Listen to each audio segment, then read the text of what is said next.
तुम्हें कैसा लगता है? तुम दरबार में आते हो, बताओ। भक्त के अंदर भक्ति होनी चाहिए, वो तो कहीं प्रकट कर देगा देवताओं को। चैलेंज करते हैं, पूरी प्रॉपर्टी बाबा श्याम के नाम है। एक प्रश्न और है मेरे दिमाग में। Of course.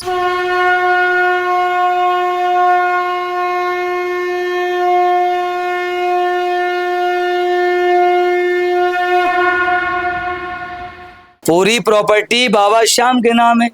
अच्छा एक बात बताओ, तुम्हारी करोड़ रुपए प्रॉपर्टी हो, तुम्हारे नाम कोई कर जाए तो मालिक कौन है भैया? हम ही तुम्हें तो मालिक है, कोई और होगा मालिक?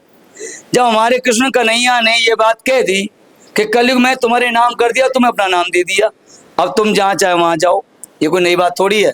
आप कहीं देख लो, मनोहर धाम चले जाओ, वहां जल बाबा का जल देने से काम, भक्त लोग सही हो रहे, वो नंसार है बाबा की वहां।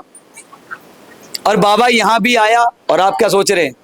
बाबा तो कहाँ कहाँ नहीं लेके भटकाता हमें मन दरबार बनाने के लिए, लेकिन बाबा अगर यहाँ आया तो कुछ सोच समझ के यहाँ आया, और आज प्रमाण दिए ना, तो ये तो बड़ी आम बात, कॉमन बात है। भक्त के अंदर भक्ति होनी चाहिए, वो तो कहीं प्रकट कर देगा देवताओं को, कहीं भी। बस अंदर भक्ति होनी चाहिए अपने। अगर भक्ति नहीं है ना तो बेकार है सब कुछ, क्योंकि भक्ति में ही शक्ति है, क्योंकि भगत के बस में है भगवान। जब हम ही नहीं पूजेंगे तो उन्हें कहाँ से आएगा? हम सेवा करते थे तो आके अपने प्रमाण देता ही है। और ये सिर्फ केवल आप सब यहाँ बैठे, दरबार चल रहा है, दरबार में भक्त आ रहे हैं, तो किस लिए? क्योंकि सच्चाई अंदर बैठी है, तभी तो यहाँ। अभी मैंने भक्तों से पूछा, बोले सुकून मिलता है अंदर आके, अच्छा लगता है हमें। बैठा है ना, तभी तो अच्छा लग रहा है। तुम्हें कैसा लगता है? तुम दरबार में आते हो, बताओ। बहुत अच्छा लगता है, संतुष्टि मिलती है, दिल को शांति मिलती है। तो बैठा है ना तभी। और बताओ बाबा, एक प्रश्न और है कि जैसे हमने सुना था कि जिस दीवार पे बाबा की आकृति बनी थी, उस दीवार पर पेंट करा दिया क्या? हाँ। और जिसने वो पेंट करा था उसको फालिस मार गई थी, इस बात में कितनी सच्चाई है?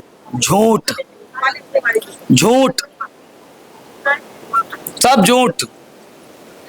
केवल अपने आप को हाईलाइट करने के लिए, उन वीडियो को हाईलाइट करने के लिए ये सब झूठ बोला गया।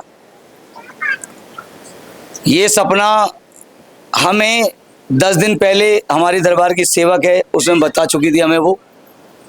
हमने कहा था चलो कोई जब देखेंगे जब होगा ऐसा, और वह जो उसने मुझसे कहा वही हुआ, उसके अलावा कुछ नहीं हुआ। और बाबा तो पग पग पे प्रमाण देता है, लेने वाला चाहिए, और लेगा वही जो प्रमाण देना जानता होगा। और हम तो प्यारे खुला चैलेंज करते हैं कि जिसे विश्वास ना हो ना तो चले आना दरबार में, हम प्रमाण ही बैठे बैठाए दे देंगे, कहीं जाने की जरूरत भी नहीं है। बोलो हारे के।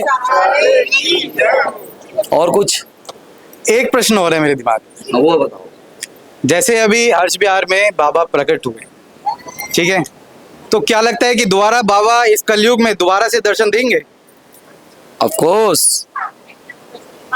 अगर डाउट है तो क्लियर कर लेना हमसे आकर के, हमसे आके क्लियर कर लेना। पता है भक्तों को आज तक ये नहीं पता कि बाबा श्याम है कौन, पहली बात तो, और वो इसीलिए असमंजस में। जिनको डाउट क्लियर करने हो ना, और जिनको चाहते हो कि बाबा फिर दर्शन दे, तो उनकी केवल भक्ति शुरू कर देना, ये तो यूं ही प्रकट हो जाएगा, यूं ही जहाँ कहोगे वहां।